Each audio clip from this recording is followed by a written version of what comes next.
Hey everyone, we're paying a visit to Kings Island for their opening day for the 2024 season.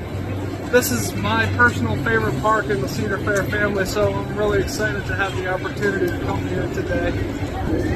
We haven't been to this park in 5 years, and a lot has changed in that time, so I wanted to do just a very quick little tour to take a look at some of the newer and special things that are here at the park. And also, 4 of the coasters at the park are celebrating special anniversaries this season, including Banshee behind me. But I'll get to that in a minute. Let's go take a look at everything going on at Kings Island for 2024, including the expansion to the Camp Snoopy area. As I mentioned, Banshee is one of those rides. It's celebrating its 10th anniversary this season. I can't believe this one is 10 years old already. My favorite inverted coaster. Invertigo, one of the few remaining inverted boomerang coasters, is turning 25 this year. Hard to believe it's been that long already that this has been around. Reminds me of Stinger at Dorney Park, which is no longer there. I miss that ride dearly. That's a little bit closer to home than this one. Diamondback, a great B&M hypercoaster, turns 15 this year as it goes into the sunset. The Beast, designed by Kings Island themselves, turns 45 this year. Last time we were here, it was just turning 40. I don't often say things that are controversial on our channel, but here's my controversial take. The Beast is the best wooden coaster out there. Let me know in the comments why I'm wrong. Sorry about the sudden lack of park sounds, but we decided it would probably be easier if we waited until we got back to our hotel room to talk about this. The reason that we were talking about the anniversaries of the 4 coasters is because just for opening day, Kings Island was giving away special packs of cards for each of those 4 coasters. If you visited the coasters and were able to ride them, you got a pack of cards. You can see it's one of these. It's just a plain package. No reason to say, I'll explain why I call it plain in a second. This, and then the back is cardboard here. If you rode one of these, they only had 750 of these packs per coaster, so technically 3,000 total for between the 4 coasters. If you were one of the first 750 to ride each of these coasters, you got one of these packs. If you missed out on any of them, which you see there are 4 coasters, we only have 3 packs here. If you missed out on any, they're also selling booster packs for $6.99 a piece. And you can tell the difference. You can tell what's a booster pack and what's not. The front of the booster packs is not plain. It says Series 1 down in the corner. And also on the back side of them, they have a checklist of the entire set. So that's how you can tell the difference between what's a booster pack and what was the giveaway pack. So here's a look at everything that you can get in the packs.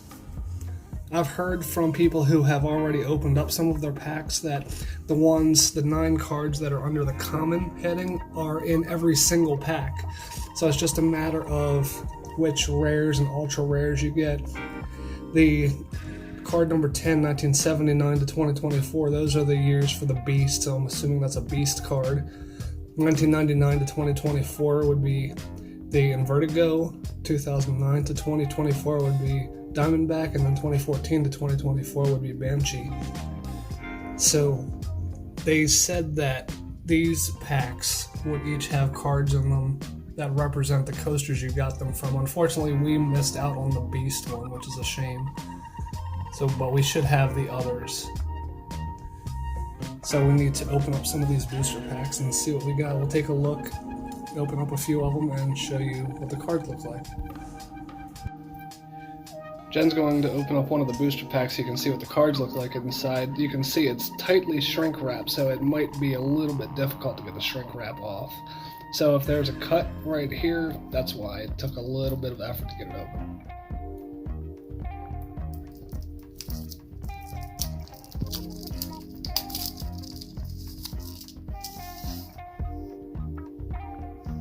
Okay, so here we go. Here are the cards. Let's see if they actually have the 9 commons in there like people were saying they do.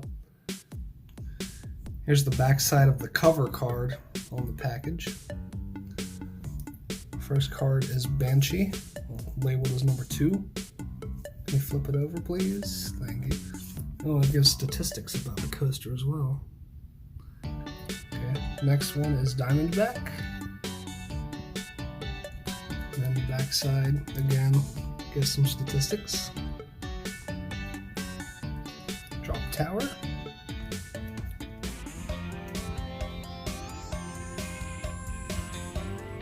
Scramble.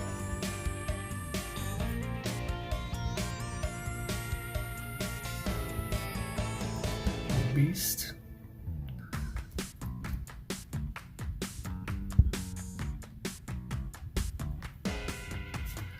Linda Family Tightrope.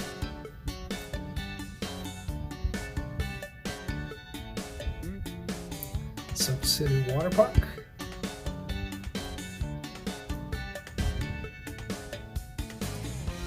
And then those are all the comments. So here we get into the rarer cards. Here's number 14, the first announcement. Taft buys Coney Island. And some more information about Kings Island here. And then it looks like the checklist is just a blank card on the back, so I guess we only get one rare card per package.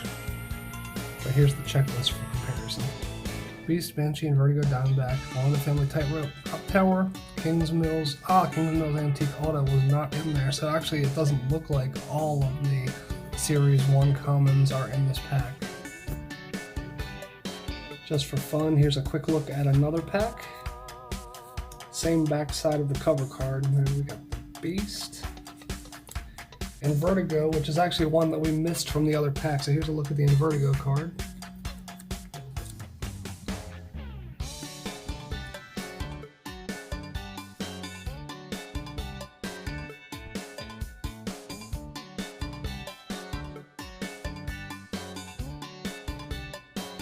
And the rare card is the Lion Country Safari in this one. There's a look at the back side.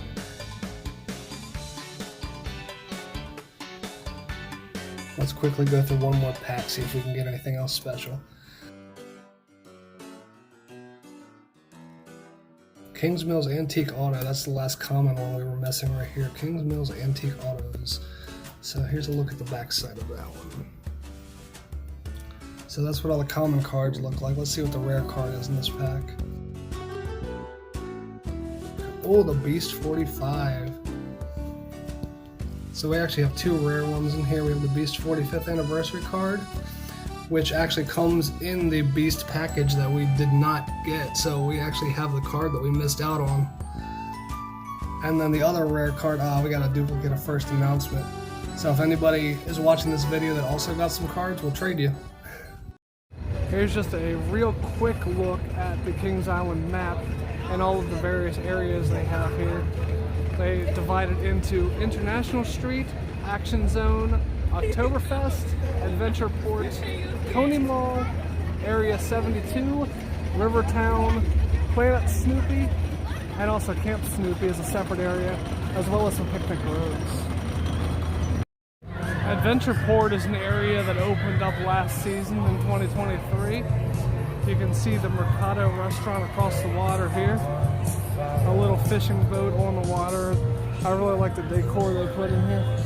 In addition to making a nice, fancy, colorful restaurant over here, they put in a couple of flat rides. They have this Cargo Loco, which is essentially your standard teacup ride, but the theming is really great. They have a whole bunch of barrels everywhere for the cargo, and what you actually ride in are also barrels. The little teacups are barrels.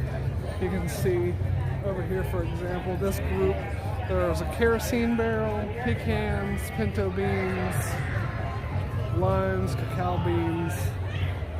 It's a really nice touch. They even have some other crates and barrels over here. They really put a lot of time and thought into the decor over here. There's also a stack of boxes near the water. You can see the bottom one mentions Enrique's Cantina, which is a shout out to the restaurant right over here. You can see the sign pointing you to the Mercado Cantina, along with some of the drinks and food offerings they have available there. including craft beer and Crow tequila. Here's the other side of Enrique's Cantina, along with the signage hanging down and a nice fountain. Well, sort of. It looks like a fountain, but there's no water, just dirt. There's also a fun little Easter egg on this box right here, Calico Explosives. The word Calico is in the font of the Calico Mine ride, which is found at Knott's Berry Farm. So a fellow Cedar Fair Park getting a shout out over here. Right past the Cargo Loco are the Soul Spin and Adventure Express. Soul Spin is new as of 2023. It's this Endeavor ride, which basically will spin in a circle and eventually lift up until you are going completely upside down. Here's a look at the ride in action.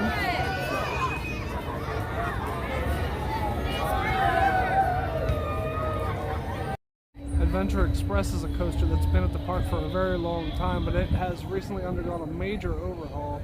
For one thing, this sign is new as of 2013, and these posters outside of the queue are new, shouting out the Soul Spin, Enrique's Cantina, and a couple of other closed attractions. Along the walls of the queue are several Adventure Express posters naming places that supposedly the ride will take you as if it's a tour. Here's a second one for the scenic Amazon Falls. A couple others for the closed Forbidden Temple, as well as the Southern Yellow Overlook. They also have a board just as you're about to board the ride showing the two tracks that you can potentially go on for your tour, but unfortunately track 2 is closed. I hope you don't accidentally end up going on that route. Coming later this year is a new frozen cocktail bar, 21 and colder. It doesn't actually have an opening date, just coming soon, but it is between the entrance to the queue for Racer, which is right there, and the entrance to the queue for the Monster ride, which is right over here. If you're from the Cincinnati area or you've ever visited the Cincinnati area, you know that Skyline Chili is a staple around here. So of course, this park wouldn't be complete if you couldn't get it in the park. Here's a look at some of the things you can get.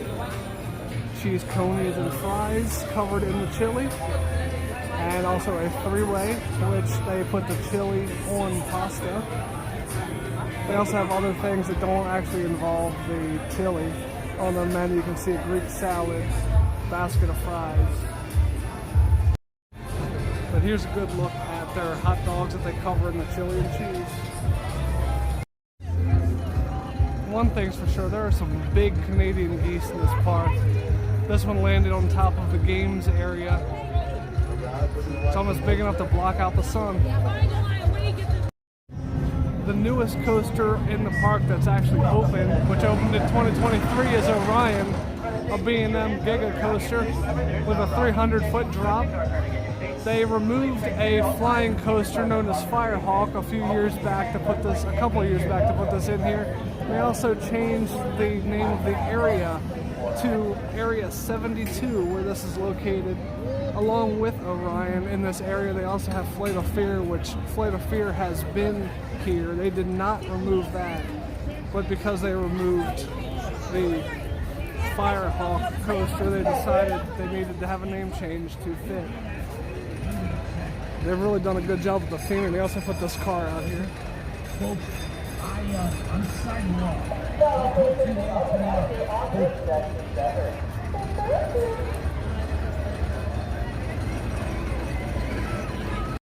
Like the Adventureport area we just looked at, they very much changed the theming of this area as well to be a kind of restricted area, government area of sorts. They put up the signage for volunteers needed for Orion. They also added a lot of theming to the Flight of Fear exterior, including making it even more mysterious by adding a little smoking meteor behind the fence out here, which is kind of awesome. get a little bit closer, you can see that there is some mist coming out of it that's supposed to represent the smoke from it crashing down. Hopefully that shows up on camera. They also have some cool theming as you exit the ride. You can see these security monitors. They also have some Easter eggs over here. The picture on the wall to the right here is secretly a layout of the park. It's a park map that shows, up at the top you can see the paw print representing the beast and other symbols. So that's a nice little subtle touch. There's new signage up here as well that actually announces that this is the Flight of Fear coaster instead of making it a secret what's in this building. Unfortunately, this one tends to be a little bit rougher than its counterpart at King's Dominion, though. At the end, as you're exiting the ride, or as the ride is coming into the station, there is a cool little alien sitting there for you to look at that the one at King's Dominion doesn't have. They put in a little eatery, and on the side of the eatery is also a bathroom. So, I don't know if it's a good idea to be putting a place that serves food together with a bathroom, but there you have it. And of course here you have Firehawk's replacement, Orion. That's a very fast lift hill to get you up there, but it's such a tall hill that it still takes a while. I overheard somebody calculate about a 35-second lift up to the top despite the speed. And there they go.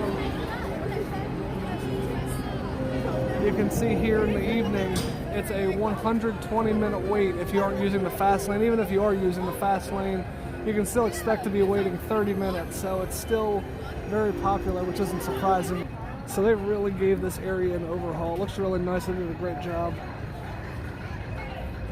Just my 2 cents. I found Orion to be a lot of fun, but compared to most of the other Giga coasters that we've ridden, it's not quite as exciting. It doesn't have quite the elements that a lot of them do, like for example what's now Project 305. The intensity of that one, it's lacking, but it's okay. I definitely would say give it a shot. It's worth at least one ride. Form your own opinion. Maybe you want to ride the bunch. As you first enter the queue, they have some good theming right off the bat, this sign, and then when you first get inside, this used to be a photo area for the previous coaster. Now they have thermal imaging scanning going along up here, which is really cool that they do this. It's actually legit. They are really thermally imaging everybody walking by. Further down in the queue, there are even more Easter eggs. I wish we could get down there and show you, but the line right now is pretty busy.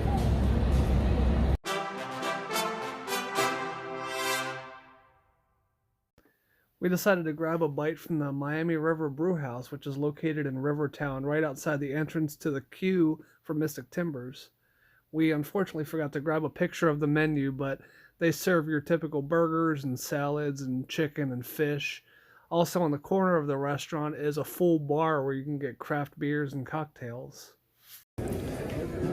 I ordered the London Bridge sandwich, which is a fried cod. It comes with a slaw and also cheese on top. And as you can see, there's a side of what they call potato barrels, aka tater tots. As an appetizer, we got the one big pretzel. As you can see, it's one big pretzel. It comes with beer cheese and bacon jam and a couple little peppers here. And then Jen got the pub burger, which is a simple burger, lettuce, tomato, onions, and hers also came with the potato barrels / tater tots.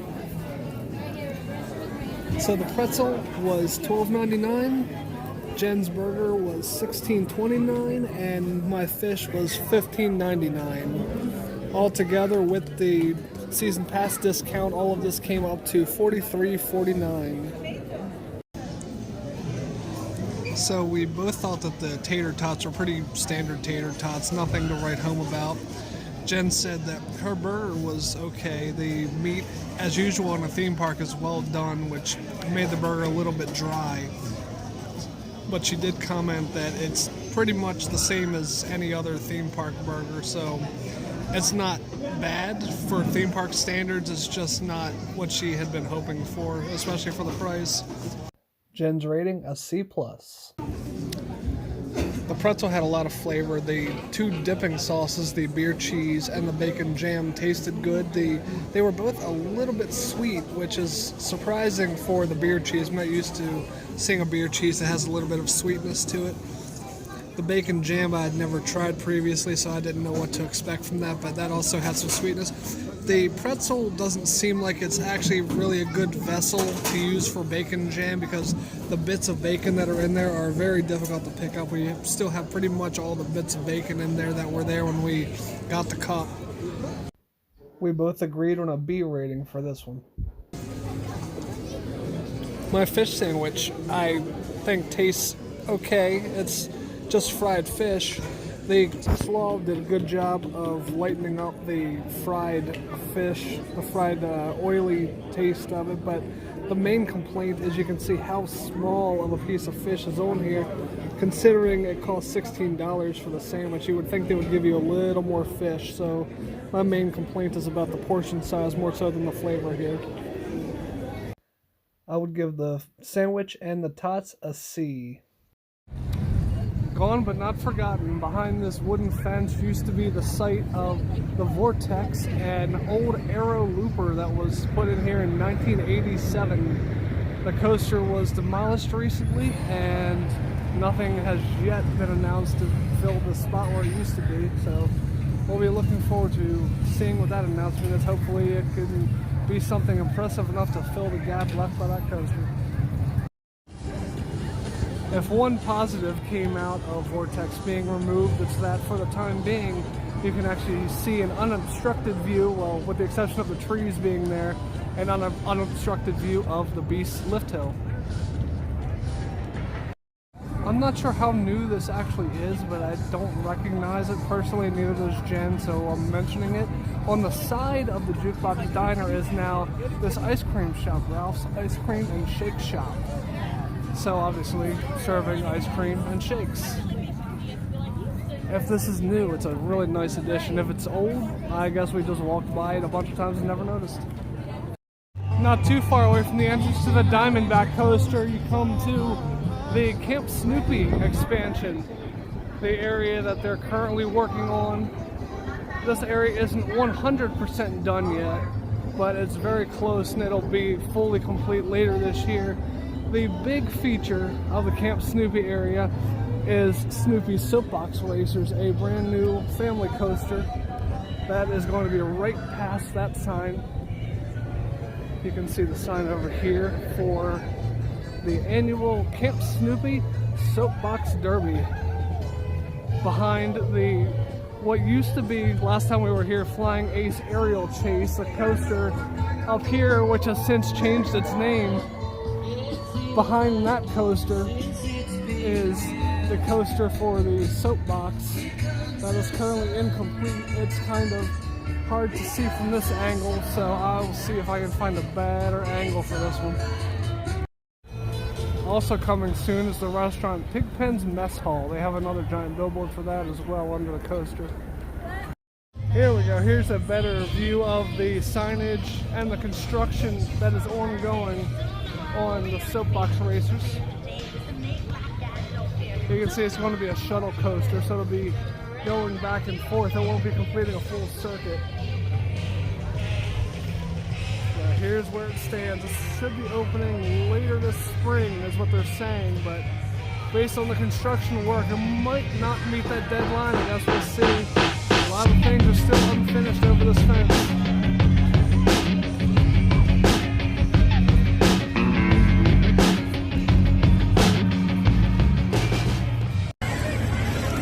Coming out the other side of Planet Snoopy, they also have another sign here announcing new in 2024, the Camp Snoopy expansion.